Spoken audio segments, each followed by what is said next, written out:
तुम्ही त्यांच्यावर जास्त स्वप्न लादू नका, त्याची कुवत ओळखा. आणि आपल्या लेकराची कुवत आपल्याला चांगल्या पद्धतीने माहीत असते, प्रत्येक पालकाला ती माहीत असते. म्हणून ते लादू नका. पोरांना सांगणे, जेवढी आपली अवकात आहे ना तेवढेच स्वप्न बघा.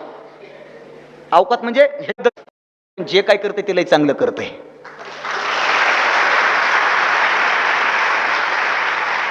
आणि ही सगळ्या पालकांनी भूमिका ठेवावी. याचा अर्थ असा बी नाही की पोराला निवळच सोडून द्यावं. अविनाश भारतीच म्हणले द्या सोडून, आता द्याताल सोडून, पुन्हा काही वर्षानं ते तुम्हाला टाकील गाडून, सगळा घोळ होऊन जाईल. तुम्ही त्यांच्यावर जास्त स्वप्न लादू नका, त्याची कुवत ओळखा. आणि आपल्या लेकराची कुवत आपल्याला चांगल्या पद्धतीने माहीत असते, प्रत्येक पालकाला ती माहीत असते. म्हणून ते लादू नका. पोरांना सांगणे, जेवढी आपली अवकात आहे ना तेवढेच स्वप्न बघा. अवकात म्हणजे ह्याची दिमाकाची. इथं काहीच नाही, थोडं थांब रे, लाल गाडीतच येईल, लाल दिव्याच्या गाडीतच येईल. 5 वर्षानं खरंच लाल दिव्याच्या गाडीत आलं, पण आरोपी म्हणून. ठरवा तुमचं काय होऊ शकतं. नाहीतर एवढं सगळं प्रस्त त्या औरंगाबादमध्ये, अंबाजोगाईमध्ये एमपीएससी करतं. एमपीएससी किती वर्ष झालं? 9 वर्ष झालं एमपीएससीच करायला. पोस्ट काही निघा ना. काही काही पोरं एमपीएससीच्या नावाने गंज फिरून गेलेत. परीक्षेचं सेंटर टाकतात पुणे, शिर्डी. म्हणजे शिर्डीला सेंटर कसं काय? निकाल येईल तर नाही येईल, इकडं मेरे साईबाबा और मैं वॉटर टँक तसा आंघोळ करीत. परीक्षा बघू पुन्हा परीक्षेचं. ते एक नाही. ठरवा. लोक काहीतरी चांगलं म्हणावं, रेप्युटेशन वाढावं म्हणून स्पर्धा परीक्षा करतोय, म्हणून सायन्सला ऍडमिशन नाही ना शक्य. सायन्स नका करू. पण सोसायटीला काय वाटेल म्हणून सायन्सकडे वळत असाल, सोसायटीला काय वाटेल म्हणून मेडिकलच्या फील्डमध्ये वळत असाल, तर तसं बिलकुल करू नका. मी आप्पाच्या परवानगीने हे बोलतोय. तुम्ही म्हणताला असं कसं काय? नाही तर तुम्ही झाले तरी असे डॉक्टर व्हाल, दिवसभर वाट बघत बसता पेशंट कधी येईल याची. त्यामुळं ठरवा तुम्हाला काय व्हायचंय. आवडीचं क्षेत्र, त्या आवडीच्या क्षेत्रात जा. आणि यश यश यश यश काय लय मोठी गोष्ट नसते. 3 इडियट्स पिक्चर पाहिलाय ना? हो, 3 इडियट्स पिक्चर मला 2 गोष्टीमुळे प्रचंड आवडतो. त्यातली पहिली गोष्ट आहे, 3 इडियट्स मधलं एक वाक्य मला प्रचंड आवडतं, आमिर खानचं. आमिर खान म्हणतो, काबिल बनो, कामयाबी झक मार कर तुम्हारे पीछे आएगी, मगर काबिल बनो. आपण काबिलच नाहीत. आपण काबिल कुठले आहेत? ऋतिक रोशनचे. आंधळे, मैं तेरे काबिल नहीं, तू मेरे काबिल नहीं. ही काय अभिमानानं सांगायची गोष्ट आहे का? काबिल नाही गोष्ट अभिमानानं सांगायची का? पण ते पण आलं, त्या गोष्टी पण आल्या. त्यात काय, आपण आपली ॲबिलिटी, आपण स्वतःचं कर्तृत्व सिद्ध केलं. आपल्याला स्वतःच्या मनात माहीत असतं, आपल्याला माहीत असतं. आणि मला एक तुम्हाला सांगणे, करिअर आतून आलेल्या गोष्टीतून करा. आतून म्हणजे आतून आलेली गोष्ट किती चांगली असते. मी माळकरी असलो तरी एक उदाहरण देत असतो. अंड माहिती आहे? अंड कोंबडीचं माहिती आहे ना? माहिती आहे ना? अंड जर आतून फुटलं तर काय होतं आणि बाहेरून फुटलं तर काय होतं, याचं एक उत्तम उदाहरण मी देत असतो. अंड जर बाहेरून फुटलं तर त्याची भुर्जी होते, आणि अंड जर आतून फुटलं तर एका नव्या लेकराला, नव्या पिलाला जन्म देत असतं. जोपर्यंत आपल्या मनातला विचार आतून येणार नाही, वरून आला भुर्जीच आहे आपली, आतून आला बस ते झालं म्हणजे झालं. काही मोठी गोष्ट नसते. अहो, कित्येक लोक आहेत ज्या लोकांची पार्श्वभूमी शून्य होती, पण आज ती लोक त्यांच्याकडे पाहत असताना अभिमान वाटतो. आणि असं बी काही नाही. मग मला काही काही जण असं म्हणतात, ते आपल्याकडे काय झालंय, प्रेरणादायी स्टोऱ्या थोड्या रडकुंड्या झाल्यात. रडकुंड्या प्रेरणादायी. एखादा प्रेरणादायी वक्ता आला की ते सांगतंय, एक काळ होता ज्या काळामध्ये एक भाकर सुद्धा खायला माझ्या ताटात नव्हती. आज काळ असा आहे की भाकर खावी, चपाती खावी, पोळी खावी का पिझ्झा खावा, हा प्रश्न माझ्या डोळ्यासमोर उभा आहे. आमचे पोरं काय म्हणतात, त्याच्या ताटात भाकर नव्हती तरी त्याच्या ताटात पिझ्झा आहे. आपल्या ताटात आत्ताच पिझ्झा आहे, तर पुढे काय असेल. त्यामुळे नो टेन्शन. त्यामुळं नो टेन्शन. कधी कधी प्रश्न पडतो, सगळ्या यशस्वी स्टोऱ्या या दुःखातल्याच कशा असतात? दुःखातल्याच. प्रत्येक यशस्वी माणूस असंच का सांगतो? असंही काही नाही. काही सुखात असणारी माणसं सुद्धा, सगळ्या सुख सुविधा उपलब्ध असणारी माणसं सुद्धा यशाचं शिखर गाठून गेलीत, त्यांनाही यशाचं शिखर मिळालंय. याचा अर्थ परिस्थिती प्रतिकूलच असली पाहिजे असंही काही नाही, पण प्रतिकूल परिस्थिती बऱ्याच वेळेला आपल्याला सगळ्या गोष्टी शिकवत असते. म्हणून माझं तुम्हाला सांगणं आहे, तुम्ही ही गोष्ट करा. पालकांना विनंती आहे, त्यांचं करिअर त्यांना ठरवू द्या शक्यतो. म्हणजे एक उदाहरण मी ऐकलं होतं, एका ठिकाणी एक वक्ते व्याख्यानाला गेले आणि ते हॉलमध्ये बसून चहा पित होते आणि बेडरूम मध्ये नवरा बायकोची चर्चा चालू होती. काय करू, आपल्या पोराला डॉक्टर करू. ते म्हणे नाही नाही इंजिनियर करू. ते म्हणे अगं डॉक्टर करू. ते म्हणे नाही अगं इंजिनियर करू. तू अगाची हमरी तुमरीला लागली. ते म्हणे एक काम करू म्हणे, आपण वक्त्यालाच विचारू आपल्या पोराला इंजिनियर करायचं का डॉक्टर करायचं. मग ते वक्ता खुश झाला, चला आपल्याकडे कोणीतरी सजेशन घ्यायला येतोय, त्या लेकराकडे पाहू आणि लेकराला पाहून विचारू की बाळा तुला काय व्हायचंय. दोघं नवरा बायको बाहेर आले. पोरग जन्मालाच आलं नव्हतं, त्याच्या आधीच मायबापाचे भांडणं चालू होते, याला इंजिनियर करायचं का डॉक्टर करायचं. ही जी शर्यत लागली ना, ही एक शर्यत कुठंतरी कमी व्हावी, ही माझी सगळ्या पालकांना विनंती आहे. आणि दुसरी एक मोठी गोष्ट आहे की पोरांनो, हे 10वीचं वय आहे, हे 12वीचं वय आहे. तुम्ही या वयात ठरवा. आपण ग्रामीण भागातले आहेत, आपण अंबाजोगाईचे साईडचे आहेत, म्हणून आपल्या मनामध्ये एक न्यूनगंड असतो, माझं कसं होईल, माझं कसं होईल, माझं कसं होईल. पण आदरणीय गुरुवर्य नरसिंग दादा इथं बसलेत आणि दादाचं एक वाक्य मी माझ्या डायरीमध्ये लिहून ठेवले.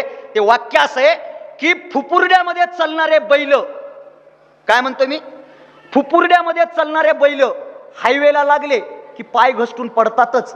मग ते पाय घसटून पडू नये म्हणून प्रत्येक बैलाला नेहमी हायवेला नेलं पाहिजे. याचा अर्थ असा की ग्रामीण भागामध्ये ग्रामीण मानसिकता घेऊन बसलेली पोरं हे शहराकडे जात असताना, तिथल्या स्पर्धेच्या युगात जात असताना, माझं कसं होईल, आम्हाला काही येतच नाही, आपल्याला जमतच नाही. मग आपलं सगळ्यात मोठं शहर म्हणजे लातूर पॅटर्न. का कोरला लाव अये, लय वेळ झालं वाट बघू लाव तुमची. येऊ लालायस का लेक्चरला?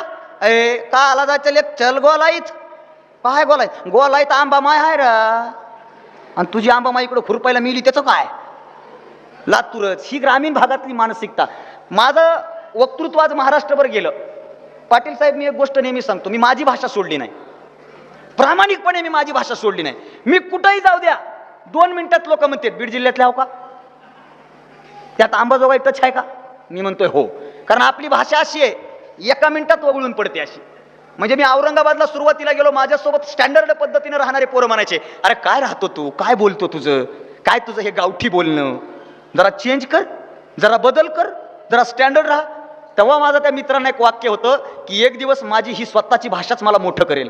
आणि मला माहित नाही, यूट्यूबला जेव्हा पहिल्यांदा क्लिप गेली ना, ती मी माझ्या भाषेत बोललो म्हणून महाराष्ट्रामध्ये सगळीकडे गेली. मी माझ्या भाषेचा अभिमान नाही सोडला, मला तिचा अपमान नाही वाटला.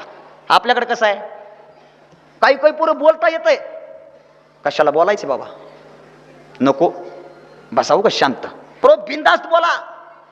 खाली बोलताना का नाही तुम्ही तसं बोला, स्टेजवरून बोला, प्रत्येक ठिकाणी बोला. म्हणजे माझा एक किस्सा मी माझ्या त्या इंच्या भाषणात सांगितला होता. मी पुण्याला गेलो साहेब, पाटील साहेब, स्पर्धेला, आणि स्त्री भ्रूण हत्येचा विषय होता. आणि स्त्री भ्रूण हत्या परळीमुळे आपल्याला सगळ्याला माहिती आहे. मी गेलो, बोलायला लागलो. आपला मराठवाड्यातला अंबाजोगाई साईडचा एक शब्द आहे, जी शब्द जगात कुठंच भेटत नाही, कुठंच भेटत नाही. किती लोक आहेत आज इथं, किती विद्यार्थी आहेत, हा शब्बास, बक्कळ, भरपूर नाही. ते पुण्यातले लोक म्हणतात सौ मेनी आयचं मेनी, शांत बस. हे प्रोपोगंडा नाही करत. काही लोकांना ती सवय असते, ऍक्च्युली काय झालं ना, अरे काय झालं ते सांग ना, कायच ऍक्च्युली, त्याला स्पेलिंग विचारली तर येईना ऍक्च्युलीची. मग मी ते पुण्यात गेलो. पुण्यामध्ये माझा बीडचा टोन, माझी अंबाजोगाईची भाषा, माझं भाषण सुरू झालं. सर, महाराष्ट्रात बक्कळ प्रकरण घडले, बक्कळ प्रकरणामध्ये आम्ही अभ्यास केलाय. बक्कळ दवाखान्यामध्ये आजही स्त्रीभ्रूण हत्या होते. त्या बक्कळ डॉक्टरांना कधी आमचं शासन, कधी आमचं सरकार, कधी आमचं न्यायालय शिक्षा देईल, जोपर्यंत हे बक्कळ डॉक्टर लोक बक्कळ स्वरूपामध्ये असलेल्यांचा निकाल लागणार नाही ना, तोपर्यंत इथली स्त्रीभ्रूण हत्या कमी होणार नाही. सगळे सिरियस, मला बक्षीसच नाही. मी त्या ह्यांच्याकडे गेलो, परीक्षकांकडे. म्हणलं सर कशामुळं?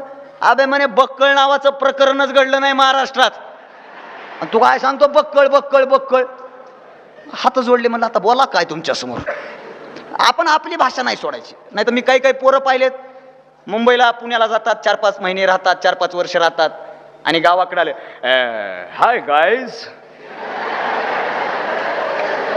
कायचं गाईज? ते हाय गाईज, लगे आमच्या खालून पोरं म्हणतात, बोल बाईला. अरे तू गावातून काय भावड्या म्हण ना, त्याच्यामध्ये जास्त. मी काय सांगतोय, प्रोपोगंडा नको, काय आहे आपलं व्यवस्थित. आणि मला अभिमान वाटतो, मला त्या भाषेनं मोठं केलं. आणि मला माझे गुरुवर्य प्राध्यापक दिलीप महालिंगे सरांनी एक गोष्ट सांगितली, जगातली सगळ्यात पवित्र, जगातली सगळ्यात गोड आणि जगातली सगळ्यात सुंदर भाषा आपल्या आईची भाषा असते साहेब. आईच्या भाषेच्या पलीकडे दुसरी भाषा पवित्र असेल का नाही? म्हणून पहा तुम्ही, माणूस किती हुशार होऊ द्या, आई समोर अवकातीत येतोय का? कुणी आई समोर जाऊन म्हणतं का, मातोश्री आम्ही अंबाजोगाई नगरीतून आलेलो आहोत, आमच्या भोजनाच्या व्यवस्थेचं काय झालं? मातोश्री आपल्या हस्तकमलांनी आज काय भोजनाचा भेद केला आहे? म्हणते गपाय बाहेर गतच गेलाय. तिथं नाही काय, तिथं आपलं जसं आहे तसं. मग मला तुम्हाला काय सांगायचंय, जसे आहात तसे. हा, पण एक गोष्ट आहे, 3 गोष्टीत आयुष्य जगायचं, जशाच तसं, जिथल्या तिथं आणि जवाची तवा. कळतंय ना? जशास, जवाची आणि जिथल्या. एकदा काय झालं, एकदा एका शहरातल्या कॉलेजचे प्राचार्य आले गावाकडं आले गावाकडं, आणि त्यांचा पडला मुक्काम. आणि सकाळी माहिती आपल्याला गावाकडे काय असते ते, सकाळी सकाळी त्यांना जायचं होतं. तेव्हा काय भारत सरकारचं स्वच्छ भारत अभियान आणखीन आलं नव्हतं. ते म्हणे मला जायचंय. शेतकऱ्याचं घर होतं, शेतकरी म्हणला ओके. शेतकऱ्यानं सामुग्री आणून दिली जायची, आपल्याला माहिती आहे, एंड्रेल. ते घेऊन हे निघाले साहेब. आता ह्यांना हे माहित नाही आपण गावात आहे. ह्यांच्या डोक्यात काय, मी प्राचार्य आहे, मी एका महाविद्यालयाचा प्राचार्य आहे, तेही एका शहरातल्या नामवंत महाविद्यालयाचा प्राचार्य आहे. ते गेले, आणि जसे गेले तसे जाता जाता महिला वर्ग होता. ते महिला वर्ग, ह्यांना सवय, बसले लोक उठले की आपलं सिट डाऊन म्हणायचं.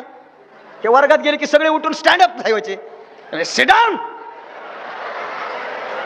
त्यात एक गावातली म्हातारी होती, ती म्हणे काय म्हणला गा? ती म्हणे बस म्हणला. असा मारला तुम्हाला सांगतो. जे गेलं ते आणखीन वापस आलं. जिथल्या माणसानं जवाची तवा असावं. एका पोराचं लग्न जमलं आणि त्याला बसच भेटली नाही यायला, आणि ते म्हणलं एवढ्या वेळेस भागून घ्या, पुढच्या वेळेला मी येतो. जमतंय का? अरे तू ये, तुझ्याशिवाय होणार. जेव्हा तू येशील तवा, आणि जशाच तसं. ते म्हणतात जशाच तसं कसं? एका श्रीमंत बापाच्या पोरानं आपल्या बापापाशी विनंती केली की पप्पा मला असं वाद्य आणून द्या जे वाद्य जगात कुणीच वाजवलं नाही. आणि वडिलांना एक सांगणे, पालकांना एक सांगणे, आपल्या पोरांचा तेवढाच लाड करा जेवढा लाड चांगला आहे. काही गोष्टीचा लाड करायचा नाही. त्या पोरानं विनंती केली, पप्पा मला असं वाद्य आणून द्या जे वाद्य आतापर्यंत जगात कुणीच वाजवलं नाही. आमचा बळीराम भाऊ आलाय समोर बसलाय, संगीतकार. आता असं वाद्यच नाही ना जगात, ज्यानं कुणी बनवलं ते एकदा वाजवून बघणारच आहे. हे लय फिरलं, सगळे जग फिरलं, जगात फिरून आलं, पण त्याला काही ते वाद्य सापडलंच नाही. त्यानं वाद्य आणलं की पोरगा म्हणायचं बघा ह्याची हिस्ट्री गुगलला टाकली मी, की सगळ्यात अगोदर यानं वाजवलंय. मृदंग आणला, हा मृदंग तर देवादी देवतांच्या काळापासून वाजत आलाय. ढोलकी, ढोलकी तर तमाशात घरोघरी आहे. सगळं त्याला वाद्य वाजवून झालेले. ते म्हणे वाद्य तुम्ही असं आणलंच नाही. हा बिचारा निघाला, चलत चलत चलत निघाला गाडी घेऊन. एक घाट लागला, त्याने विचार केला थोडा वेळ बसू, पाणी पिऊ, आणि घाट पार नंतर करू. तिथून एक मेंढपाळ जाऊ लागला. मेंढपाळ शेळ्या राखणारा, हे मोठीलट पगडी, कानात बाळ्या, वाळे वाळे पायात, हे घुंगडी, धिप्पाड देह, हातात काठी, हर हर शिर. ते निघालेलं, आणि त्यानं बघितलं एक श्रीमंत माणूस सूटबूट घातलेला, चांगली मोठी 15-20 लाखाची गाडी उभी आहे. हे परेशान आहे म्हणाकडे. चला आपलं काम आहे माणसाचं की एखादा परेशान माणूस असेल तर त्याला जाऊन भेटावं. ही काळ आधीचा होता बरं, आताचा. आता एखादा परेशान दिसला की लोक मध्ये जाऊ द्या काय तर झाला असेल. लय काळ बदलला सर. ते शेतकरी आपलं ते धनगर समाजाचा माणूस त्याच्याजवळ आला मेंढपाळ. तो मेंढपाळ म्हणला साहेब काय झालं. त्यानं त्याच्याकडे पाहिलं, त्याच्या राहणीमानाकडं. एवढं जग फिरलो म्हणे, एवढ्या मोठ्या मोठ्या आर्टिस्टला भेटलो, एवढ्या मोठ्या संगीतकारांना भेटलो, काहीच खरं नाही. आणि तुझ्यासारखा शेतकरी, तुझ्यासारखा मेंढपाळ मला काय सांगणार आहे. चल जा म्हणे. अहो साहेब सांगून बघा, सांगितल्यानं दुःख हलकं होत असतंय, सांगा. ते म्हणे माझं पोरगा एकुलतं 1 करोडाची प्रॉपर्टी आहे, पण पोरानं अशी मागणी केली की असं वाद्य आणून दे जे जगामध्ये आतापर्यंत कुणीच वाजवलं. त्या मेंढपाळानं विचार केला हे पोरग शाडबारदा नाही गड्या, आणि ह्याची अक्कल ठिकाणावर आणाव. ते म्हणे साहेब सोपं आहे, आज रात्री वस्तीला थांबा, उद्या सकाळी तुमचं वाद्य घेऊन जा. ते म्हणे काही मजाक करतो का. अहो मी बनवून देतो, माझ्याकडे वाद्य आहे, ते आतापर्यंत कुणीच वाजवलं नाही. ते म्हणे चला अख्खा जग फिरून बसलो, काही भेटलं नाही. एक दिवस ह्याच्या वस्तीवर, त्याच्या वस्तीवर मुक्काम केला साहेब. तो साहेब त्या मुक्कामाच्या गाडीतून खाली उतरला नाही, एसी गाडीमध्ये झोपला. मेंढपाळ गेला, सकाळी सकाळी उठला. उठल्याबरोबर त्यानं म्हणला साहेब काळजी करू नका, 10 मिनिटामध्ये तुमचं वाद्य आणतो. तो मेंढपाळ सकाळी सकाळी फ्रेश झाला, ह्याला चहा दिला. हा गेला मेंढपाळ चलत चलत गावामध्ये, गावातल्या कुंभाराकडे गेला. कुंभाराकडून एक गाडगं घेतलं, ते गाडगं जवळ घेतलं. फाटलेलं धोतर होतं, त्या धोतराचं एक मोठं हलट उपरणं केलं, ते उपरणं हातामध्ये घेतलं. चलत चलत चलत चलत गावच्या जवळच्या शेतात गेलं. शेतामध्ये एक बोरीचं झाड होतं, बोरीवर एक महळ बसलं होतं. ते महळ धरलं, उचललं, गपकन त्या गाडग्यामध्ये कोंबलं, वरून त्यानं बांधलं. वरून त्यानं बांधलं. ते बांधलेलं गाडगं घेऊन आलं. ते म्हणे साहेब हे वाद्य आतापर्यंत जगात कुणीच वाजवलं नाही. ते म्हणे हे वाजवायचं कसं. काहीच नाही म्हणे साहेब, फक्त वरून हाणायचं, ग्वाय ग्वाय ग्वाय वाजतं. ते म्हणे वा, आणि आतापर्यंत कोणीच वाजविलं नाही. ते म्हणे साहेब पण ह्याच्यावर नाचायचं कसं. ते म्हणे जेव्हा नाचायचे तेव्हा मला फोन करायचा, तवर विचारायचं. हे गेलं घरी घेऊन पोराला दिलं. पोरगा म्हणलं हे वाद्य. अरे काय वाजतंय म्हणे, फक्त वाजव. त्या पोरानं असं वाजवलं की ग्वाय ग्वाय ग्वाय, नाचाय काय लागतंय, ग्वाय ग्वाय. ते गेलं पोरगा रूम मध्ये, मस्त त्याने वरून हाणायचं, ते वाजायचं ग्वाय ग्वाय. त्याची मित्र कंपनी म्हणे मजा नाही यार, अंग हलाय पाहिजे म्हणे. ते म्हणे पप्पा याच्यावर नाचता येत नाहीये. ह्यानं लावला त्या धनगर मेंढपाळाला फोन. ते म्हणे साहेब नाचायचं कसं. सोपं आहे म्हणे, वरची गाठ सोडा फक्त. तुम्ही गाठ सोडली की पोरग थांब म्हणलं तरी थांबत नाही. पुढचा प्रकार आपल्याला सगळ्यांना, जशास जोपर्यंत आपण आपली प्रवृत्ती अशी करणार नाहीत तोपर्यंत यश नावाची गोष्ट आपल्याला मिळणार. मग आपण जशास तसं असलं. हल्ली दुसरी एक भानगड झाली आहे, पोरामध्ये नैराश्य लय वाढले.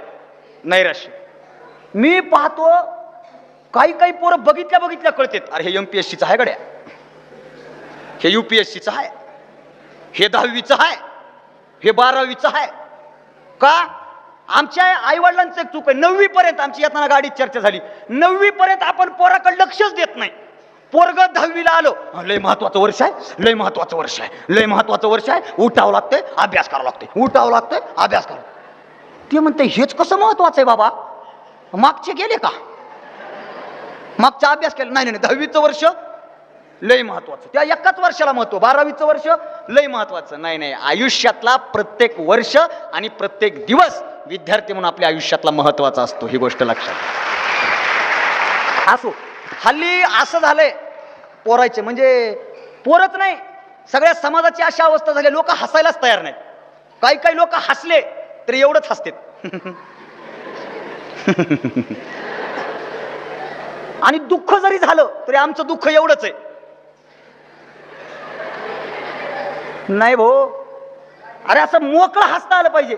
काय होईल, एखादा म्हणाल भिताड पडल्याने हसतो, म्हणू दे ना, पण हसणं दाबायचं. काही काही लोक उग जसं का त्याचा बॅनरवर फोटो द्यायचा आहे, अरे मोकळं हस ना, तुला जसं हसायचं तसं.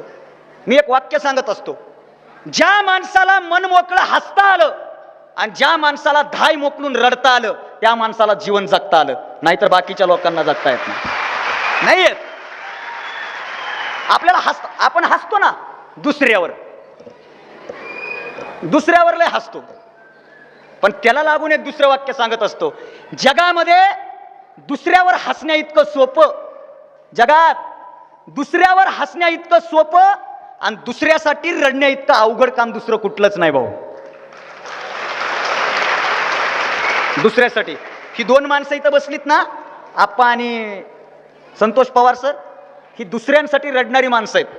आत्महत्याग्रस्त शेतकरी, ज्या वडिलांनी आत्महत्या केली त्या सगळ्या शेतकऱ्याच्या पोराला या माणसानं दत्तक घेतलंय. सर तुम्हाला पुण्य नावाची गोष्ट दुसरी काहीच करायची गरज नाही, तुमच्या पुण्य पदरात पडलंय. हसा, बिंदास्त हसा. टेन्शनवर उपाय एकच आहे, बिंदास्त. लोक क्लास लावायलेत हसायचे, क्लास. ते आमच्या औरंगाबाद मध्ये विद्यापीठात सकाळी येतात आणि त्याचं हसू येत नाही, ते ट्रेनरकडे बघून हसू येते. ते ट्रेनरच असं करतंय हावभाव, त्याच्याकडे पाहूनच हसू येते. अरे बिंदास्त हसा.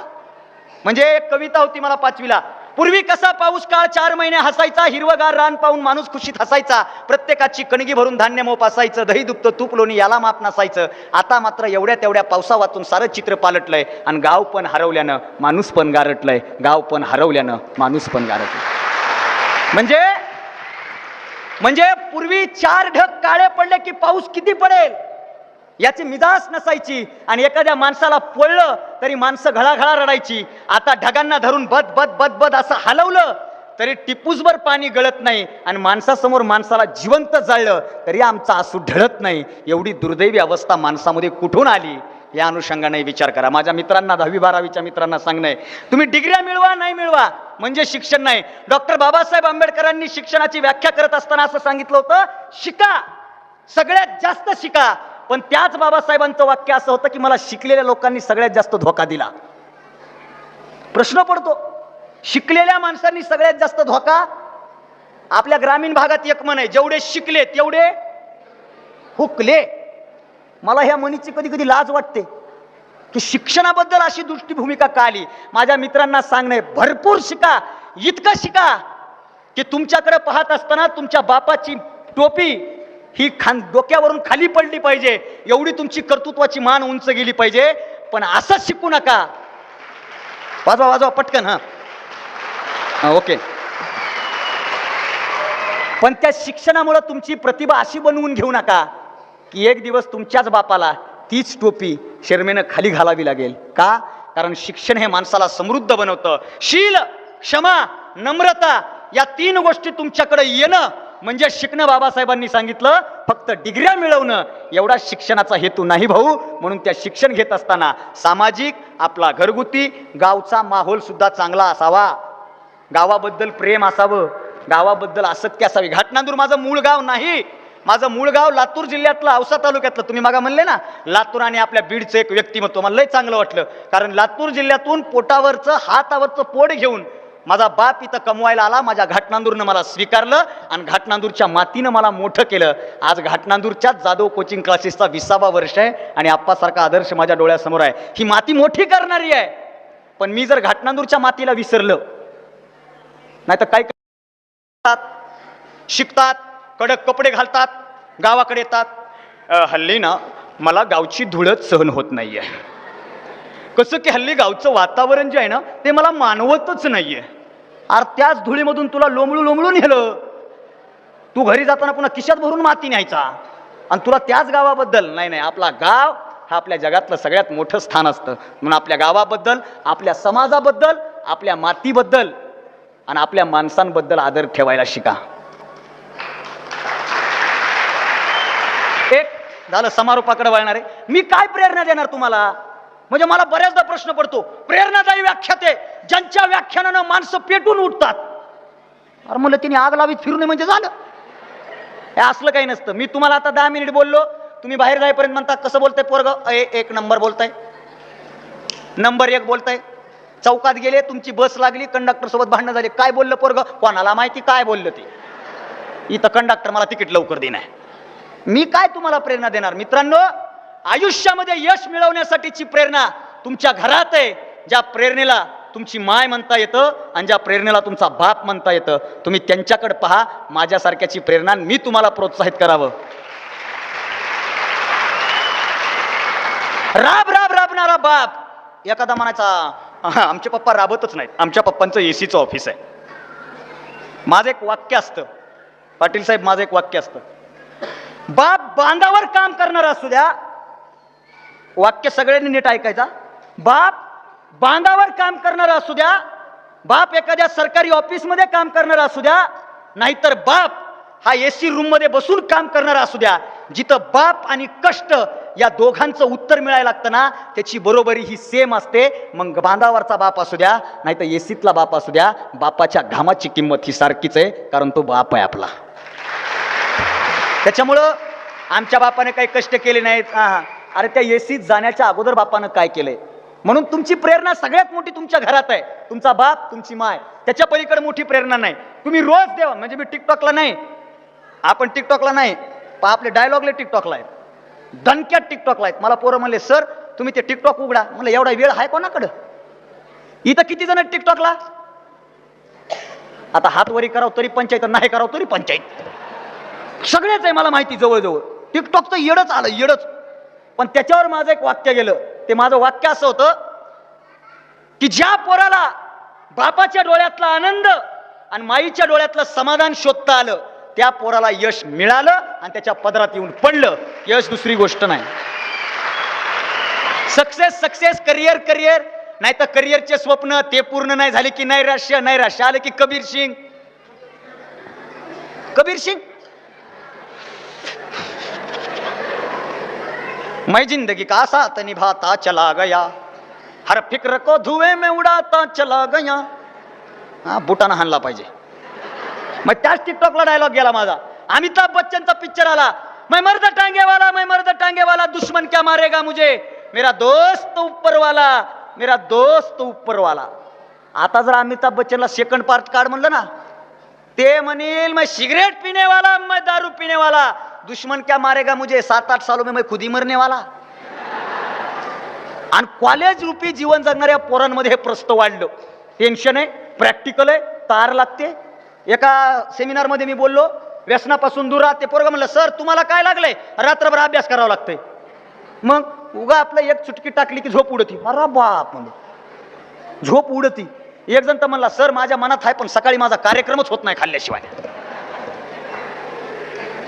सकाळी वरून इडा टाकल्याशिवाय आपला कार्यक्रमच होत नाही. मी म्हणलं विज्ञानानं असा काय शोध लावला, ह्याच्यात असा कोणता गॅस आहे की ह्याचा गॅस बाहेर निघतो? पण सगळा प्रोपोगंडा आपण केलाय. व्यसनाच्या आरी जाऊ नका. उच्च विभूषित, उच्च शिक्षित, इंजिनिअरिंग फील्ड, मेडिकल फील्डला गेले की पोरं नैराश्य येतं, अभ्यास, प्रॅक्टिकल, या गोष्टी सक्सेस मिळेना, इतक्याहून हुकलं तितक्याहून हुकलं. नैराश्यामध्ये जाऊ नका भाऊ. हसत खेळत जिंदगीच्या 4 दिवस आहेत, मस्त मजेत आनंदात जगा. दुसरी एक शेवटाकडे, समारोपाकडे जात असताना मायबापाची इज्जत करायला शिका. मायबापाला सगळ्यात मोठं स्थान द्यायला शिका. कारण मी दुसरं काहीच केलं नाही. माझा कीर्तनकार म्हणून उल्लेख झाला. आप्पा मी कुठल्या संस्थेत बसलो नाही, कोणाचा दोरा हातात बांधला नाही. घाटनांदूरचे राजभाऊ महाराज पुरी यांनी मला कीर्तनामध्ये उभं केलं आणि मी कीर्तनकार म्हणून पुढे आलो. कारण पप्पा जिथं नोकरीला होते, रामविलास भाऊच्या इथं, हरिहर महाराज दिवेगावकर भागवत कथेला आले होते आणि त्यांची कथा होती. मी पाहिलं होतं की माझे वडील त्यांना पाणी नेऊन देत आहे. आणि मला घरी आल्याच्या नंतर आमचं बोलणं झालं होतं, महाराज होतो का? म्हणलं होतो का? झालो. तुम्ही म्हणले ना व्हायचंय, आणि चला झालो.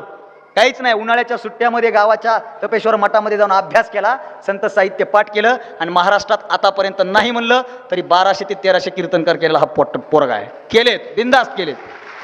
आपल्या हातात आहे, आपण ठरवलं पाहिजे. आपलं सगळ्याच बाबतीत ते करावंच लागतंय.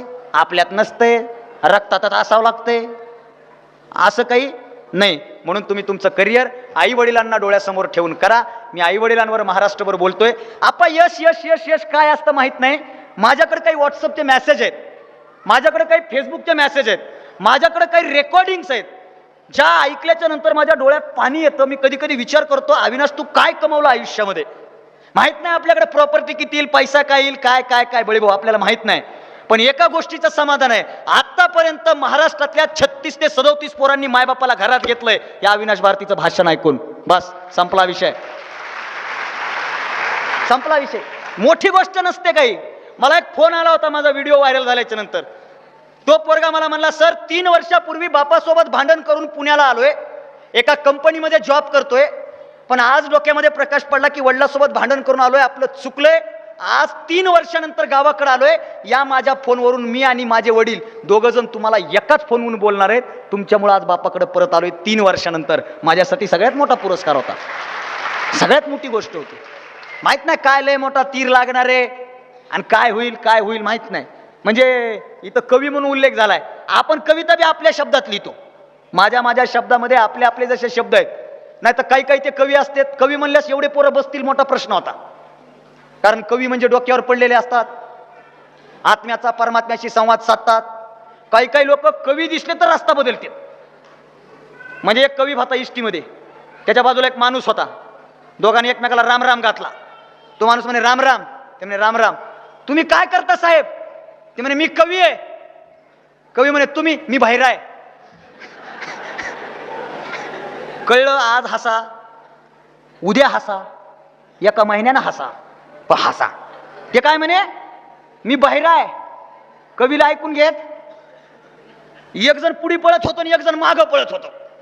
एक जण लई पळत होतो आणि दुसरं त्याच्यापेक्षा जोरात पळत होतो. त्यामुळे थांब. पोलीसवाल्याने बघितलं. पोलीसवाला वाटलं मारतो काय की बा त्याला. ते पोलीसवाला गेलं, त्याला थांबवलं. अरे म्हणे आता का त्याचा जीव घेतो? ते म्हणे नाही साहेब, तो कवी आहे म्हणे. मग त्याने मला 4 कविता ऐकवल्या म्हणे. मग आणि माझी एकच ऐकून पळायले म्हणे. माझ्या 4 जोपर्यंत ऐकत नाही. पण अशा कालावधीमध्ये तुम्ही एका कवी माणसाला ऐकायला इतक्या वेळ बसलात, मला वाटतं माझ्या आयुष्याची ही सार्थकता आहे. तुम्ही कवी माणसाला ऐकायला बसला.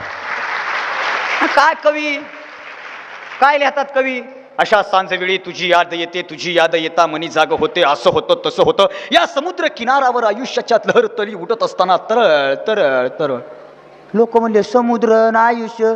इथं नदीला पूर नाही, नदीला पाणी नाही. आपलं लिही. शेतकऱ्यावर काय लिहावं? मी भूमीन माणूस आहे, पण शेतकऱ्यावर काय लिहावं? मराठवाड्यातल्या सगळ्यात जास्त शेतकऱ्यांनी आत्महत्या केल्या. समारोपाकडे जातोय आपण. सगळे शेतकऱ्याचे पोर आहेत. मराठवाड्यातला पोरगा आहे म्हणून सांगतो. इयत्ता 5वीच्या वर्गात गुरुजी इंद्रजित भालेरावांची बाप नावाची कविता शिकवत होते. शेतामध्ये माझी खोपतीला बोराटीची झापत, तिथं राबतो कष्ट तो माझा शेतकरी बाप. लेतो अंगावर चिंध्या खातो मिरची भाकर, माझा बाप शेतकरी उभ्या जगाचा चाकर. गुरुजी कविता शिकवत होते. पोरं कान लावून ऐकत होते.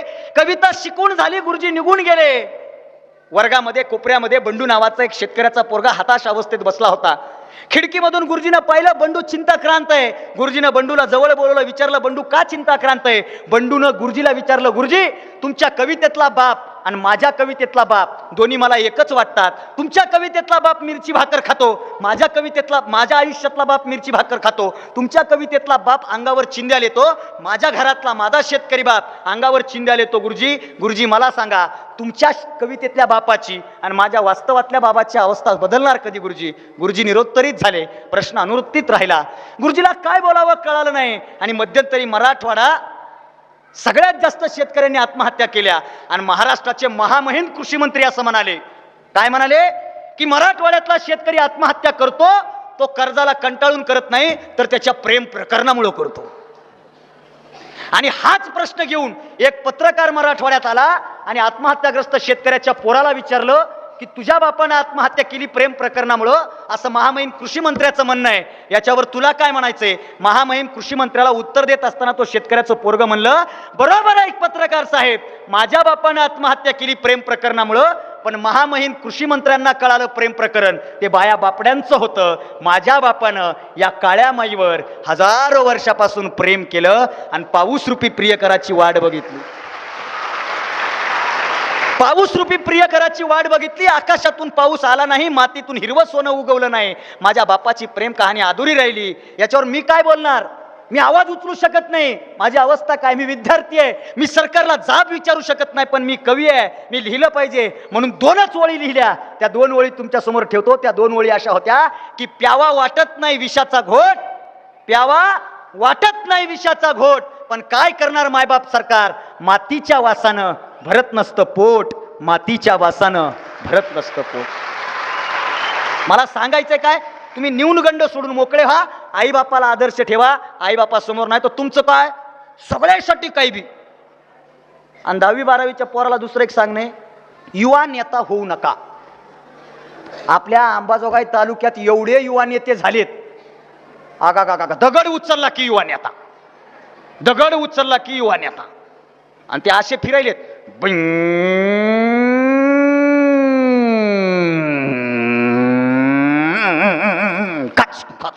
धडकलं. लगेच बॅनर, तुमच्यावर आशा होत्या, तुमच्याकडून अपेक्षा होत्या, मन दुखून गेला, राजासारखा राजा मन हरवून गेला. भावपूर्ण श्रद्धांजली. हा दणका झालाय. व्यवस्थित राहा, वडिलांची प्रेरणा डोळ्यासमोर ठेवा, दुसरं काही लागणार नाही. देव शोधायचाय तर मायबापात शोधा. मी महाराज असून एक वाक्य सांगत असतो, तुम्ही आयुष्यात यशस्वी होत असताना देवावर जास्त विश्वास ठेवू नका. महाराज असून सांगायलो.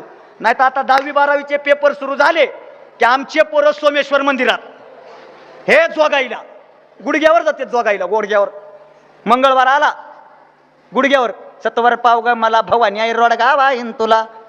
सगळे पोरं आंबाबाईला, आणि आंबाबाईला आणि मारुतीला, गावातल्या मारुतीला नवस करतात. बजरंगबली आपला 10वीचा इंग्लिश काढून देणे, 11 नारळ 5 किलो पेढे माझ्याकडून. बजरंगबली म्हणे English, what is mean by English? ते म्हणे बजरंगबली आपला इंग्लिश काढून देणे, 11 नारळ 5 किलो पेढे. बजरंगबली म्हणले डन. पोरग गेलं पेपरला, बसलं. ह्याला आठवलं माझं बजरंगबलीचं बोलणं झालंय. ह्यानं मारला मिस कॉल बजरंगबलीला. जय हनुमान ज्ञान गुण सागर, जय कपीसती हूँ लोक उजागर, रामदूत अतुलित बल धामा, अंजनी पुत्र पवन सुत नामा. बजरंगबली गद्या सहित तिथं म्हणले बोला. बजरंगबली सगळं व्यवस्थित आहे, ऑब्जेक्टिव्ह तेवढे हुडकून आणा. बजरंगबली म्हणले आपले 11 नारळ. Okay okay done, no tension. आता देव आहे ना, देव काही करू शकतो. बजरंगबली म्हणले कुठं भेटल उत्तर, कुठं भेटल? ते म्हणे लायब्ररी. बजरंगबली नीट लायब्ररी. कोण बघायला? डायरेक्ट स्वाहा म्हणून असे जाग्यावर. बजरंगबली आले. आता आयुष्यात बजरंगबलीनं एकच परीक्षा दिली साहेब, एकच. लक्ष्मणाला लागली शक्ती, आणि संजीवनी आणाय कोणाला पाठवलं? बजरंगबली गेले संजीवनी आणायला. इकडं बी तशीच, तिकडं बी तशीच. ही न्यावी, आणि लक्ष्मण गेले तर चुकीची निहिली तर. बजरंगबलीने काय केलं? झोपले का तुम्ही? काय केलं? डोंगरच. हे सुग्रीव आपलं सुषेण वैद्य घ्या हुडकून, कोणती बरोबर आहे ती. बजरंगबली आले लायब्ररीत. इकडं बी रिकाम्या जागा, तिकडं बी रिकाम्या जागा, तिकडं बी रिकाम्या जागा. बजरंगबली म्हणले चुकलं, आणि पोरग नापास झालं तर 11 नारळ 5 किलो पेढे. काय केलं बजरंगबलीनं? लायब्ररीच,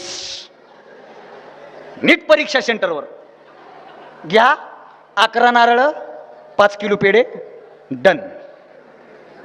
असं आपल्यासोबत होऊ म्हणून बजरंगबलीच्या विश्वासावर बसायचं. कारण संभाजीराजांनी असं लिहिलं, जे दैववादी असतात ते नामर्द असतात, आणि जे प्रयत्नवादी असतात ते मर्द असतात. मग आपला आपण ठरवा. संत तुकारामांनी असं लिहिलं, असाध्य ते होय साध्य करिता सायास, कारण अभ्यास तुका म्हणे.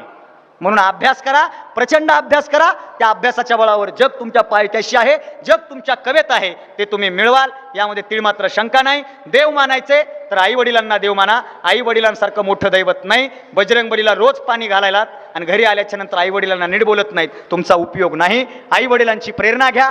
तुम्ही सगळे रेकॉर्ड ठेवा, सगळे. म्हणजे आमच्या पोरांना क्रिकेटचं लय वेड असते, क्रिकेटचं लय वेड. आता ते सुरू आहेत ना मॅच बीच, पोरं एक्झाम बिक्झाम सोडून घ्या बस, आजचा मॅच लय डेंजर आहे लय. आणि इतकं वेळ आहे ते वर्ल्ड कप मी पाहत नाही बरं, मॅच 5 मिनिटात आवरतो. वर्ल्ड कप पाहिला का? वर्ल्ड कप धोनी आऊट झाला, पहा धोनी. आणि जसा धोनी आऊट झाला, महाराष्ट्रात सगळ्या पोराचे स्टेटस, बाप गेला र बाप गेला. धोनी तुझा बाप आहे का? हाय का धोनी बाप? बाप गेला र बाप गेला. आणि धोनीला ज्यानं आऊट केलं ते तसं सेम आऊट झालं, सेम. आमच्या पोरांनी स्टेटस ठेवले, जैशी करणी वैशी भरणी. बापाला आऊट केल्यास असंच. माझ्या सगळ्या मित्रांना सांगणं म्हणजे आपलं कसं आहे, 6 मारतो धोनी, गालात हसते साक्षी वहिनी. 6 मारतो धोनी, गालात हसते साक्षी वहिनी, आणि फटाकडे अंबाजोगाईच्या प्रशांतनगर मध्ये. आता धोनीला अंबाजोगाईचं प्रशांतनगर माहित असेल का? बस ठीक आहे, तुमचं प्रेम आहे क्रिकेटवर, मान्य आहे. बेट्यांनो, धोनीनं किती धावा काढल्या, धोनीचं रेकॉर्ड काय, विराटचं रेकॉर्ड काय, सचिनचं रेकॉर्ड काय, हे नक्की लक्षात ठेवा. पण तुमच्या आयुष्याची मॅच टाय होऊ नये आणि तुमची विकेट जाऊ नये म्हणून तुमच्या बापानं या बांधावून त्या बांधावर आणि त्या बांधावून या बांधावर किती धावा काढल्यात, त्या धावाचं रेकॉर्ड ठेवा. तुमच्या आयुष्याची मॅच तुम्ही जिंकल्याशिवाय राहणार नाहीत. तुम्हाला यश मिळेल यामध्ये तिळमात्र सुद्धा संशय नाही. आणि यश यश यश यश म्हणजे काय? हार किंवा जीत होणे हा खरा निर्णय नव्हे. हार किंवा जीत होणे हा खरा निर्णय नव्हे.